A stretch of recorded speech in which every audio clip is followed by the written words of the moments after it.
Commander Olivia Harris stared at the data scrolling across her screen, a chill running down her spine.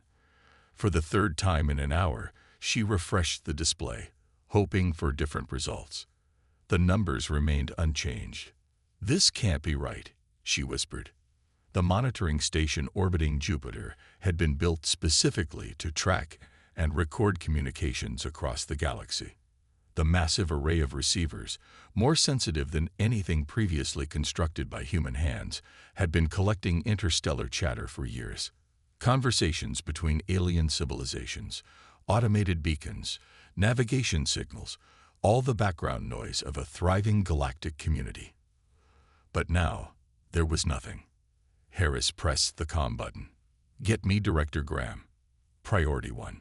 15 minutes later, Harris sat across from Director Samuel Graham in his office at United Earth Defense Force headquarters in Geneva. The wall-to-wall windows would normally offer a spectacular view of Lake Geneva, but today heavy rain obscured the scenery, matching the grim mood in the room. "You're certain it's not equipment failure?" Graham asked, his weathered face betraying concern. "We've checked everything twice," Harris replied. "The Jupiter array is functioning perfectly. It's not just us either. The Mars outpost reports the same silence, and we've lost contact with our deep space probes near Proxima Centauri and Ta Ceti." Graham leaned back in his chair. "How long has this been happening?" "That's the strangest part," Harris said, sliding a tablet across the desk. "Look at the pattern." The screen showed a three-dimensional map of known space. A wave of darkness was spreading across the stars, moving inexorably toward Earth. It started at the edge of mapped space about 3 days ago. Systems have been going dark one by one, like someone's turning off lights in a building. Graham studied the map, and the pattern suggests, at current speed, whatever this is will reach Earth in approximately 2 weeks. The silence that followed was heavy with unspoken fear. "Assemble a team," Graham finally said. "Our best people. I want answers before this reaches us." Within 24 hours, Harris had gathered her specialists in the UEDF's Underground Strategy Center. Dr. Alan Foster, humanity's leading xenolinguist, paced nervously behind her. Major Nathan Wright, tactical officer with combat experience against pirate factions in the outer colonies, stood with arms crossed, his expression unreadable. "The silence is spreading faster than we initially calculated," Harris explained to the room. "We've lost contact with the Arcturus mining colony and the research station at Bernard Star." "Any patterns in the final transmissions?" Foster asked, adjusting his glasses. "Nothing obvious," Harris replied. "Just normal communications that suddenly stop. No distress signals, no warnings." "That's what bothers me," Wright interjected. "If this was an attack, you'd expect panic, emergency broadcasts, something." "Unless whatever's causing this happens too quickly for a response," Harris said quietly. The room fell silent as the implications sank in. "We need more information," Harris continued. "Director Graham has authorized us to take the prototype scout ship Defiance to investigate. We leave tomorrow." Later that night, alone in her quarters, Harris reviewed the data one final time. Something about the silence terrified her more than any threat she'd faced before. It was as if something was methodically erasing civilization from the galaxy, and it was coming for Earth. Her personal comm chimed. "A message from Graham. Found someone you need to meet. Former diplomat who dealt with the Zek Thori during first contact. Says he warned us about something like this years ago. His name is Frank Carter." Harris closed her eyes. Perhaps this wasn't completely unexpected after all. Tomorrow, they would begin the hunt for answers, racing against a wave of silence that threatened to engulf them all. Frank Carter's hands shook slightly as he poured coffee into 2 mugs. At 73, his once powerful frame had diminished, but his eyes remained sharp and alert. He handed one mug to Commander Harris and sat across from her in his modest apartment overlooking the Pacific. 30 years, Carter said, gazing out at the ocean. 30 years since we met them. And they never told us the whole truth. Harris leaned forward. Tell me about first contact with the Zekthori. The official records are incomplete. Carter laughed without humor. That's one way to put it. He took a sip of coffee. I was part of the diplomatic team when their ships appeared near Saturn. Young, ambitious, excited to make history. The memory transported him back to that momentous day. The massive Zekthori vessel had dwarfed humanity's best ships. The aliens themselves stood nearly 7 feet tall, with iridescent skin that shifted colors as they moved. They were so advanced, Carter continued, but they weren't conquerors. They welcomed us to what they called the community of sapient beings, offered us technology, knowledge, cultural exchange. With limitations, Harris prompted. Carter's expression darkened. Yes, very specific limitations. No faster-than-light communication technologies beyond what they provided. No research into certain quantum fields. No deep space expansion beyond certain boundaries. He set his mug down with force. When we asked why, they spoke vaguely about cosmic harmony and responsible growth. But you didn't believe them. I believed they were hiding something. During private discussions with their lead envoy, Kirthal, I noticed how they reacted whenever certain topics came up. Fear. It wasn't diplomatic caution, it was genuine fear. Harris nodded slowly. And now the galaxy is going silent. I tried to warn people, Carter said bitterly. Filed reports suggesting the Zekthori were protecting us from something. But politicians were too excited about alien technology to listen to my concerns. He walked to an old-fashioned bookshelf and retrieved a small metal box. Inside was a data crystal, glowing faintly blue. This is from my final meeting with Kirthal, before the Zekthori reduced their presence in our system. He gave it to me secretly. Carter handed it to Harris. I could never decode it fully, but the parts I translated mentioned something called the Great Silence, and those who consume light. Harris stared at the crystal. Why give this to you? Kirthal and I had developed. Not friendship exactly, but respect. He told me humans reminded him of his people's ancient past, curious, bold, sometimes reckless. Carter's voice softened. His final words to me were, I hope your children's children never have reason to understand our restrictions. Later, aboard the Defiance as it prepared for departure, Harris briefed her team on her meeting with Carter. So the aliens knew this might happen, Wright said, checking weapon systems, and just left us some cryptic warning instead of explaining the actual danger. Dr. Foster intervened, not unusual in Senodiplomatic contexts. Many species consider it harmful to reveal certain knowledge before cultures are ready. Ready or not, here it comes, Wright muttered. Harris studied the flight plan. Carter's given us coordinates for an old Zekthori outpost near the edge of human space. It's our best lead. As the Defiance's engines powered up, Harris couldn't shake a sense of foreboding. The galaxy's silence was spreading faster now. Reports indicated that even the Zekthori homeworlds had gone dark. Commander, her communications officer called. We're receiving an automated distress signal. It's from a human research station in prohibited space. Harris tensed. Put it through. A distorted voice crackled through the speakers. This is Dr. Catherine Reeves at Research Station Aurora. We've made a terrible mistake. Something's coming. If anyone receives this. The message cut to static. Set course for that station, Harris ordered. Maximum speed. The Defiance shot forward into the darkness of space, racing toward answers that humans were never meant to discover. The Defiance tore through space at maximum thrust, the ship's advanced engines pushing well beyond safety protocols. Commander Harris stood on the bridge, watching as stars streaked past the view screen. They were headed for the edge of human space, where the silence had first begun. How much longer? Harris asked, her voice tight with tension. 2 hours to the Zekthori outpost, the navigator replied. If it's still there. Dr. Foster approached, holding the data crystal Carter had provided. I've made some progress translating more of the Zekthori text. It references something called the Devourers repeatedly. Devourers of what? Wright asked from his tactical station. Everything, apparently, Foster said grimly. The text describes them as consumers of light and life. A sudden alarm blared across the bridge. "Commander," the sensor officer called. "We're picking up debris ahead. Massive field."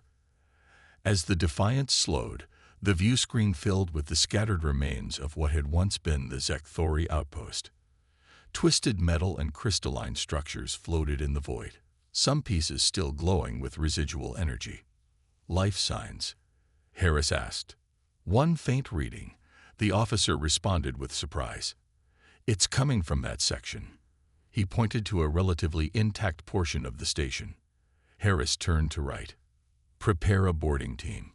Full environmental gear and weapons. We don't know what we're dealing with." 30 minutes later, Harris led a team of 6 through the broken corridors of the outpost. Emergency lights flickered weakly, casting eerie shadows across the alien architecture. The air was thin but breathable. "Life sign is ahead," Wright whispered, checking his scanner. "Moving slightly." They entered what appeared to be a command center. Most of the technology was destroyed. Consoles smashed and walls scorched with strange energy patterns. In the center, a Zekthori lay on the floor, blue blood pooling beneath its damaged body. Dr. Foster rushed forward, medical kit in hand. "It's alive, but barely." The alien's eyes fluttered open, their normal golden color now dull and fading. It spoke in a raspy voice, its translator damaged but functional. "Humans, you should not be here. We're investigating the silence," Harris explained, kneeling beside the alien. "What happened here?" "They came, as prophesied." The Zekthori coughed, more blue blood trickling from its mouth. "The Devourers found us, because someone called them."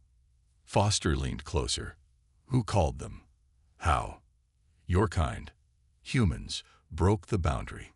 The alien's 3-fingered hand weakly grasped Harris's arm.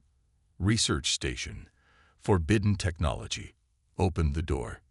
Harris exchanged glances with Wright. The distress call from Dr. Reeves.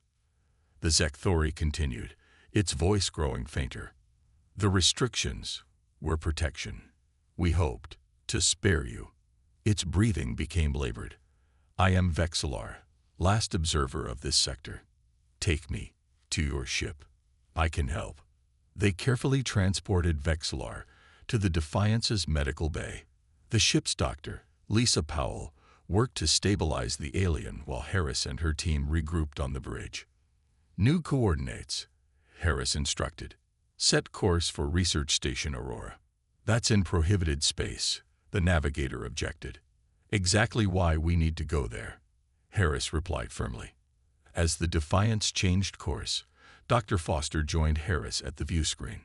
"Commander, there's something else." According to Vexillar's limited explanation, the Devourers don't just kill. They consume all energy, from technology, from stars, even from living things. That's why systems go silent. There's literally nothing left to produce or transmit any kind of signal. Harris stared out at the stars. And now they're heading toward Earth. In the medical bay, Vexillar stirred, his condition stabilizing under Dr. Powell's care. His large eyes opened, focusing on the human doctor. "You must hurry," he whispered. "The humans at the research station, they broke through dimensions they don't understand. The Devourers sense such breaches across vast distances." "Rest," Powell urged. "No time," Vexillar insisted. "The silence spreads. Soon, your world will know the darkness that has consumed 1,000 civilizations before." Research Station Aurora hung in space like a spider in its web, surrounded by strange equipment that extended outward in all directions. Unlike the clean lines of standard human architecture, this facility looked haphazard, with modules and antennas added without apparent planning. "No response to our hails," Wright reported as the Defiance approached cautiously. "Life signs?" Harris asked. "Approximately 20 humans. Power levels fluctuating wildly." Vexillar, now able to stand with assistance, had joined them on the bridge. The Zekthori's skin had paled to an ashen gray, but his eyes followed the scanner readings with keen interest. "Those energy patterns," he said, pointing a trembling finger at the display. "They match the dimensional breach signature. This is definitely where it began." Harris nodded grimly. "Let's find out exactly what they've done." "Right, you're with me. Foster, bring Vexlar, if he's able." The station's docking bay accepted their shuttle without challenge. Inside, they found the facility in disarray, not destroyed like the Zekthori outpost, but with clear signs of hasty work and neglected maintenance. Emergency lights cast red shadows across empty corridors. "This way," Vexlar said, following readings on a device strapped to his wrist. The breach energy grows stronger. They found the research team in a large central chamber dominated by a massive apparatus. Rings of metallic material rotated slowly around a pulsing core of light that seemed to shift between dimensions, never quite stable in normal space. Scientists worked frantically at control stations, led by a tall woman with intense focus. "Dr. Reeves," Harris called out. The woman turned, surprised but not alarmed. "Commander Harris of the UEDF. I recognize you from the news feeds. Have you come to shut us down?" "I've come to understand what you've done," Harris replied, stepping closer. "The galaxy is going silent, Doctor. Entire civilizations disappearing. And according to our Zekthori friend here, your research is responsible." Reeves noticed Vexlar for the first time, her eyes widening. "So they finally sent someone to check on us." "Too late, I'm afraid." "Explain," Harris demanded. Reeves gestured toward the pulsing apparatus. "We discovered a way to communicate across dimensions. Not just faster than light, instant communication across any distance. The ultimate breakthrough." "The forbidden technology," Foster murmured. "Forbidden by beings who wanted to keep us dependent on their networks, their technology," Reeves countered bitterly. "We refuse to be limited." Vexlar moved forward, his movements pained. "The limitations were protection. Your dimensional holes are like beacons to the devourers." Reeves's confident expression faltered. "We detected something, responding to our signals 3 days ago. We couldn't identify it." "Because it exists partially outside normal space," Vexlar explained. "The devourers consume energy in all its forms. They leave nothing but cold, dead matter in their wake. They have hunted advanced civilizations for millions of years." As if on cue, the station's alarms blared. A scientist rushed to Reeves. "Doctor, the anomaly we detected, it's accelerated. ETA to Earth system now 8 days." Harris turned to Reeves. "Show us everything you know. Now." Over the next hour, Reeves revealed the extent of their work. The dimensional communication technology had accidentally created tiers in space-time, small at first, but growing larger with each test. Through these tiers, the devourers had sensed the energy signatures of nearby civilizations. "Can we close the breaches?" Harris asked. "No," Reeves said, shaking her head. "But," she paused, her scientific mind racing, "maybe we could use the same technology as a weapon." From a nearby console, they watched recorded sensor data of a distant star system as the devourers arrived. The footage showed not creatures but distortions in space itself, regions where light and energy simply vanished.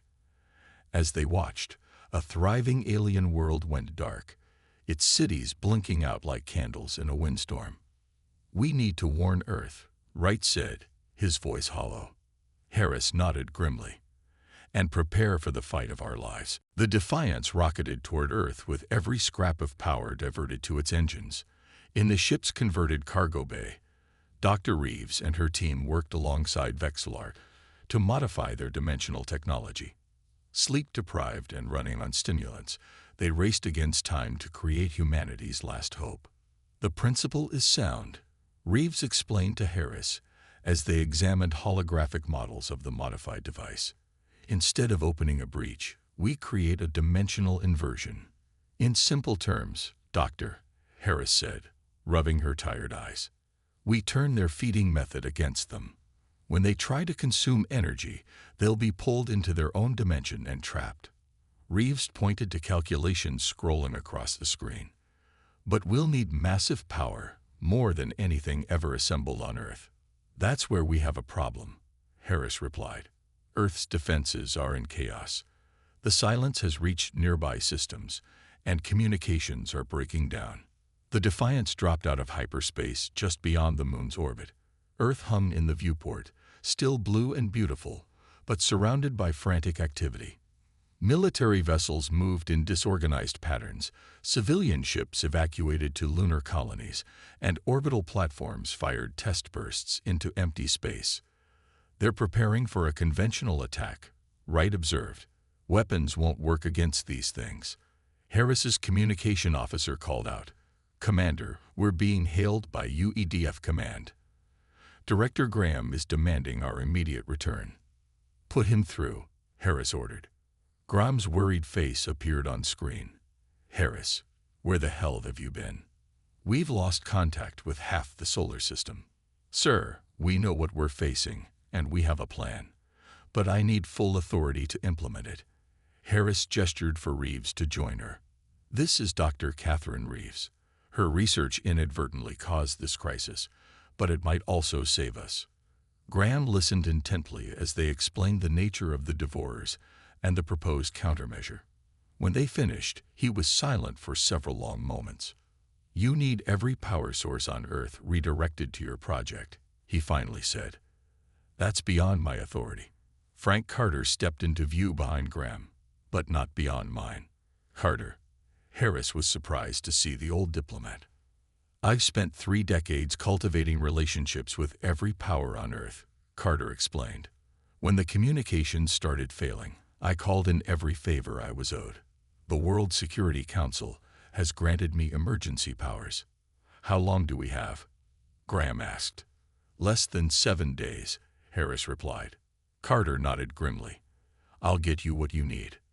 What followed was the greatest mobilization in human history. Under Carter's direction, power plants worldwide were modified to channel energy to massive collection arrays. Reeves and Vexlar supervised the construction of enormous dimensional inverters at strategic locations around the globe. Military forces were repurposed as construction crews and evacuation coordinators. "Will it work?" Harris asked Vexlar privately as they watched a sunset from UEDF headquarters on the 5th day of preparations.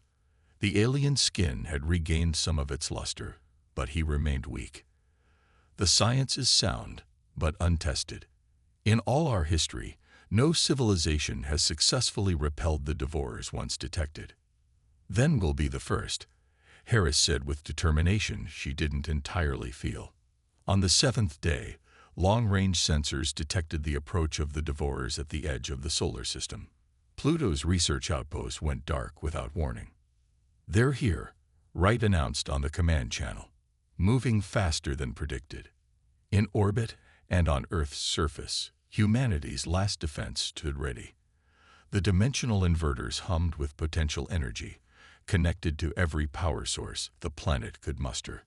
Harris looked at the faces around her: Reeves, Wright, Foster, and the others who had journeyed with her.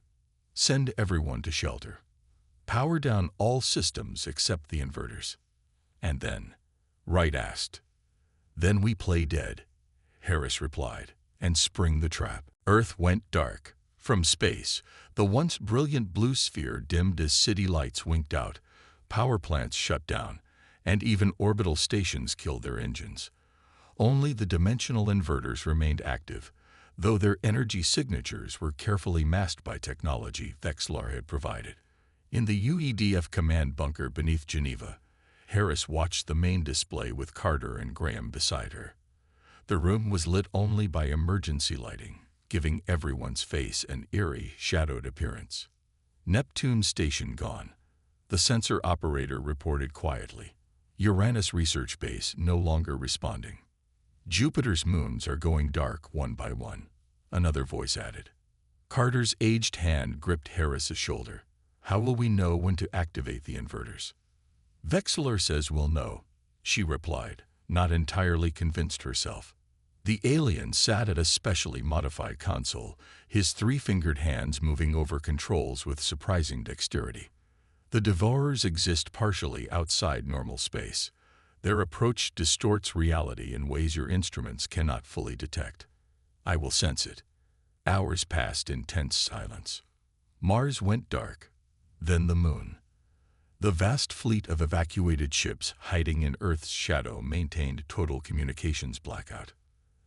"They're entering Earth orbit," Vexler suddenly announced, his voice sharp.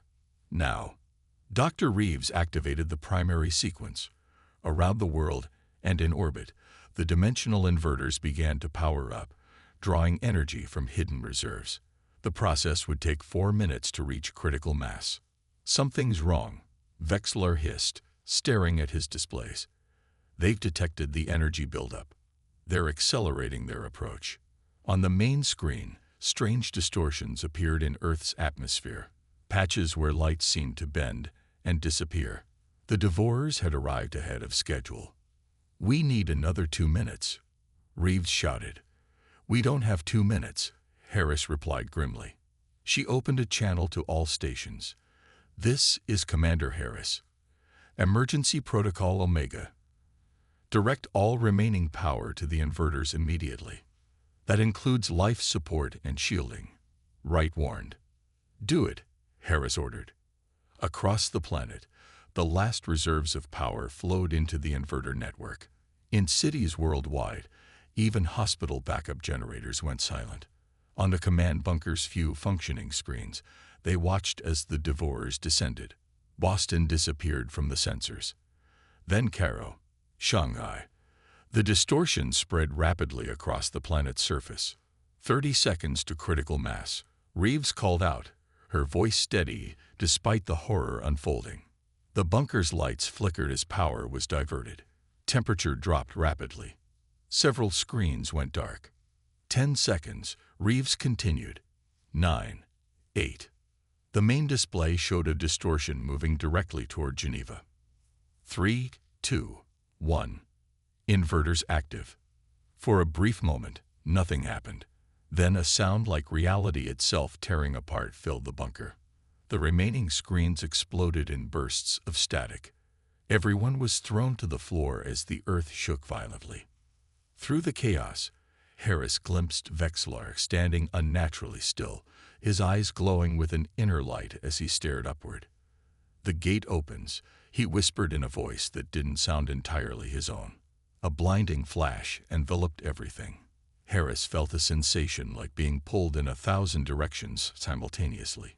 She heard screams, human and otherwise, echoing from somewhere beyond normal space. Then darkness. Harris awoke to the taste of blood in her mouth. The bunker lay in ruins around her, emergency lights casting weak red beams through thick dust. She pulled herself up painfully, searching for other survivors. "Report," she croaked, finding Wright regaining consciousness nearby. "Unknown," he replied, checking a handheld device that miraculously still functioned. "All communications are down." Together, they helped others to their feet. Reeves, Carter, Graham, all alive but injured. Vexlar lay motionless in the corner, his alien features peaceful in death. "Did it work?" Carter asked, coughing through the dust. Harris could only shake her head. "I don't know." They made their way to the surface through partially collapsed tunnels. When they finally emerged, they faced a changed world. Geneva lay in partial ruins, but the sky above was clear and blue, and utterly silent. 3 years passed. Earth slowly rebuilt from the devastation. Nearly 40% of the planet's infrastructure had been destroyed in what became known as the Silence Event. Millions had died when cities lost power during the Devourer attack, and millions more during the chaotic aftermath. But humanity survived. Commander Olivia Harris, now Admiral Harris, stood on the observation deck of the new orbital station Unity. Through the reinforced viewport, she watched Earth spinning below, its night side once again glittering with lights. "Admiral, the final calibrations are complete," said Lieutenant Roy Bennett, her aide. "The messenger is ready for launch." Harris nodded. and Dr. Reeves, already aboard. She says the dimensional scanner is functioning perfectly. For 3 years, Earth had existed in isolation. No signals came from beyond the solar system. No Zekthori ships appeared. The dimensional inversion had worked too well, creating a barrier that sealed human space from the rest of the galaxy. The Defiance, rebuilt and upgraded, had been renamed the Messenger for this mission. Its goal: to venture beyond the barrier and discover what remained of galactic civilization. Harris took one last look at Earth before boarding the shuttle to the Messenger. Dr. Reeves greeted her in the ship's newly designed command center. "Admiral," Reeves said with a tight smile. Her hair had gone completely gray since the event, though she was only 42. "The calculations are solid. We should be able to create a temporary opening in the barrier. Just enough to slip through and return," Harris confirmed. "Assuming there's anything to return to." The Messenger departed Earth orbit with little ceremony. Only a few knew the true nature of its mission. As far as the public was concerned, it was a test of new propulsion systems. At the edge of the solar system, where the dimensional barrier was thinnest, they prepared for the attempt. Activating the penetration sequence, Reeves announced. The ship hummed with power as modified versions of the inverter technology came online. For a moment, nothing happened. Then space itself seemed to ripple around them. Stars distorted and stretched like reflections in moving water. "We're through," Wright called from tactical, older now, but still sharp. The barrier closed behind them. Immediately, the ship's sensors began picking up signals. Countless transmissions from across the galaxy. "It worked," Harris breathed. The Devourers were contained in the inversion. For 2 weeks, the Messenger traveled between star systems, collecting data and observing from a distance. They found civilizations rebuilding, much like Earth. Nearly a third of the galaxy had been consumed before the Devourers were trapped. "The Zekthori?" Harris asked as they approached what sensors indicated was a massive gathering of ships. "Gone," Foster replied sadly. Their home systems were among the first taken. They were detected eventually. A fleet of ships from various species surrounded them, weapons ready. Harris ordered all systems to minimum power and opened communications.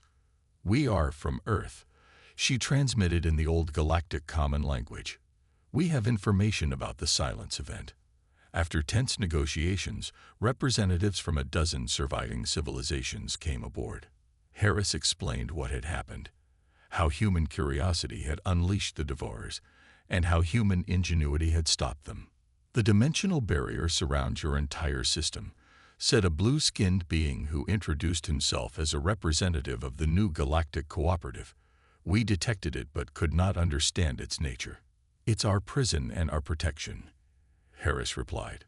"But before we return, we want to give you something." Dr. Reeves presented each representative with a data crystal. These contain complete specifications for creating your own dimensional inverters. You can establish barriers around your own systems. "Why help us?" asked another representative suspiciously. "Your kind caused this catastrophe." Frank Carter, who had insisted on joining the mission despite his age, stepped forward. "Because 30 years ago, the Zekthori tried to protect us with silence and secrets. We believe in sharing knowledge openly, even knowledge about our mistakes." As the Messenger prepared to return through the barrier, Harris recorded one final message to be broadcast throughout the galaxy. "This is Admiral Olivia Harris of Earth.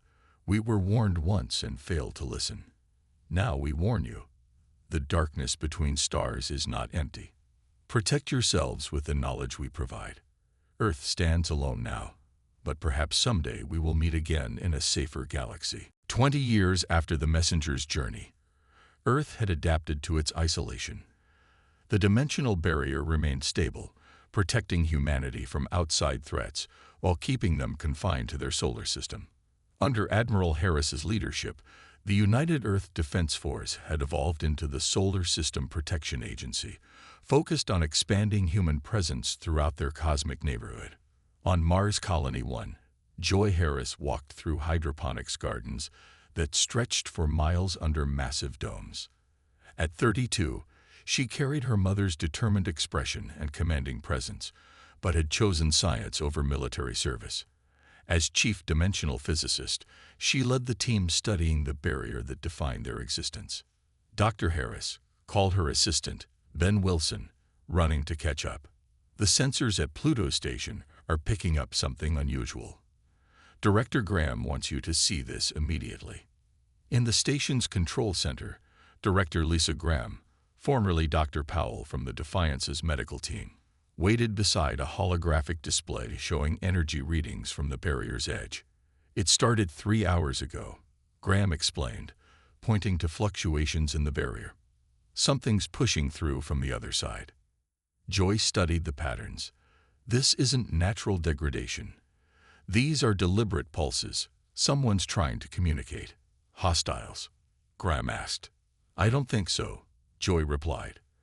The pattern matches old Zekthori communication protocols. My mother described them in her journals.